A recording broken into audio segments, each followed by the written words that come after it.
What? কি বললে? না দেখুন, আপনি হয়তো এরকমই করেন, কারোকে বিশ্বাস করবেন না, কারোর হাতে ফোন দেবেন না, but you know Anandi madam is cool, উনি সবাইকে বিশ্বাস করেন। সে তো বটেই, ওই জন্যই তো ওনাকেই বারবার বিপদে পড়তে হয়। আর তুমি বলো তো, আসার পর থেকে এমন কিছু কাজ করেছো তুমি যাতে তোমাকে বিশ্বাস করা যায়? ফোনটা আনন্দীকে দাও। আপনার অবিশ্বাস করার লেভেল দেখে না আমি অবাক হয়ে যাচ্ছি।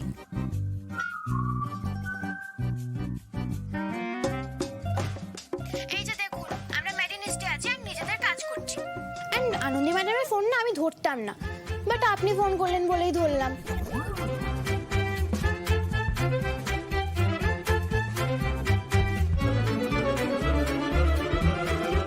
ডক্টর সুপর্ণা ওখানেই আছে, তাও ফোনটা আনন্দী উর্মিকে দিয়ে গেল। আসলে আনন্দী ম্যাডাম না জানতেন যে আপনি আমাদের ফোন করবেন। আসলে আপনি তো আমাদের খুব মিস করছেন না, 2 দিন ধরে লেকচার দিতে পারছেন না। এই এই এই কি বলছো তুমি এসব? কি বলছি মানে এটাই তো ট্রুথ। জানেন আমরাও না আপনাকে ভীষণ মিস করছি। আপনি বাড়িতে থাকলে পরে কত কড়া কড়া কথা বলে কত ভালো লাগে। একবার ফিরতে দাও আমাকে, সবার নাম্বার কাটবো, সব নাম্বার কাটবো তোমাদের। ফোনটা আনন্দীকে দাও কিন্তু। হ্যাঁ চলে আসুন। আচ্ছা আমাদের জন্য কি আনবেন আপনি?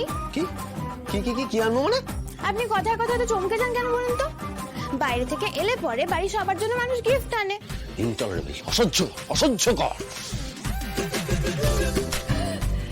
চিফের সাথে যে কেউ এভাবে কথা বলতে পারে আমি প্রথমবার দেখলাম।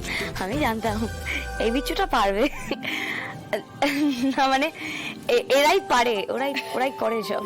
থ্যাংক ইউ সো মাচ আমাদের উপর এতটা কনফিডেন্স রাখার জন্য। যেমন বাবা তার তেমন মেয়ে। এক্সকিউজ মি, বলছি ওই মহিলার জ্ঞান ফিরেছে, ওনার সঙ্গে এক্ষুনি কথা বলতে হবে আমাদের। ভালো তো দীপঙ্কর বাবু, ওই রাহুলকে আর এই বাকি দুজনকে আপনি আলাদা আলাদা বসিয়ে ইন্টারোগেট করুন। এক্স্যাক্টলি, একদম ঠিক।